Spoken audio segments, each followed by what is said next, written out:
Not every broken relationship is loud. Some relationships don't collapse with screaming. They collapse with silence. There's no arguments, no honesty, no emotional connection. Just two people slowly drifting apart while pretending everything is okay. That's what makes quiet dysfunction dangerous, because by the time you realize something is wrong, you've already adapted to the silence. Quiet dysfunction is dangerous because it hides behind routine. Bills are paid. Responsibilities are managed. We still posting pictures on social media. People still hanging out and sitting beside each other. But emotionally, the relationship is starving. You start bringing things up because the conversation feels exhausting. You stop expressing disappointment because you expect nothing to change. You stop communicating honestly because silence feels safer than truth. That's not health. That is survival mode. The Bible says in Proverbs 27:5, open rebuke is better than secret love. The scriptures are revealing something powerful. Love that refuses truth eventually becomes hidden, suppressed, and disconnected.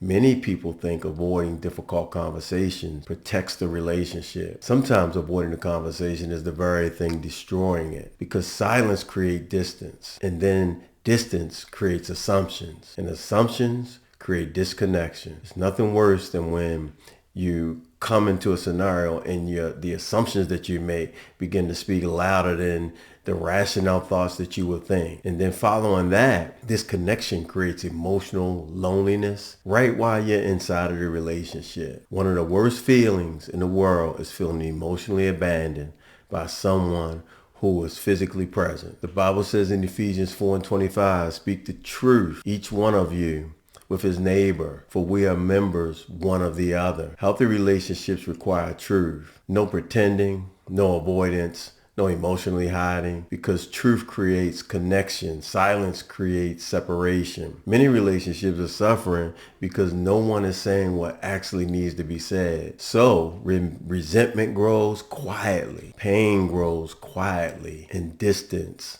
grows quietly. Then one day people wake up wondering, how did they become strangers? The scary thing about dysfunction is that human beings adapt to unhealthy environments. So you can adapt to emotional neglect. You can adapt to distance, and you can adapt to a lack of affection, and you can adapt to unresolved tension. But eventually you stop calling it dysfunction and start calling it normal. You know what we say, this is just the way marriage goes. This is just how relationships get after you're in them for a while. This is just how people are. No. Nah, that is what repeated dysfunction feels like when it becomes familiar. Bible says in Amos 3:3, can two walk together except they agree? Understand, agreement is not just physical presence. Agreement is emotional oneness, spiritual oneness, honesty, communication, and connection. You can live together physically while drifting apart emotionally. That is quiet dysfunction. Many people avoid hard conversations because they fear confrontation. Some fear rejection. Some fear abandonment. Some fear just being vulnerable. Some simply never learn healthy communication. So instead of them confronting problems, they suppress them. But whatever is buried alive eventually starts affecting everything around it. The Bible says in James 5:16, confess your faults one to another and pray for one another that you may be healed. Notice the connection between honesty and healing. Healing requires exposure. What stays hidden cannot heal properly. Silence may avoid conflict temporarily, but unresolved dysfunction keeps growing underneath the surface. That is why some relationships look stable publicly while privately failing and falling apart emotionally. God did not create relationships for emotional isolation. The goal was always intimacy.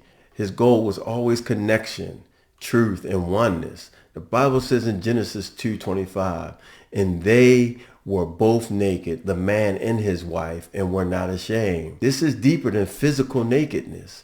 This is emotional openness, spiritual openness, relational transparency. Quiet dysfunction causes people to hide emotionally from each other. You stop expressing pain. You stop expressing fear. You stop expressing disappointment. Eventually people become emotionally invisible inside the relationship. That was never God's design. Healthy relationships require courageous conversation.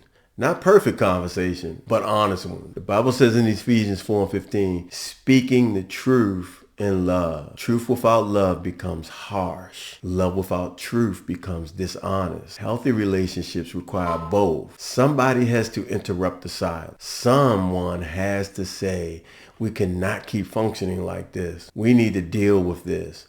I don't want this distance to become normal. Silence cannot heal what honesty refuses to confront. So, if this message hits you, pay attention to what has gone silent in your relationship. Pay attention to the conversations nobody wants to have, the emotions nobody addresses, the distance everybody feels but nobody names. Do not confuse silence with peace. Some relationships are not breaking loudly, they're breaking quietly. The Bible says in the Song of Solomon 2:15, catch the little foxes that spoil the vine. Small unresolved issues eventually destroy deep connection. Deal with it while there's still something left to heal. If this message spoke to you, type no more silence in the comments. Share this with somebody who needs this message. And then subscribe if you're ready to confront the patterns quietly destroying your relationship.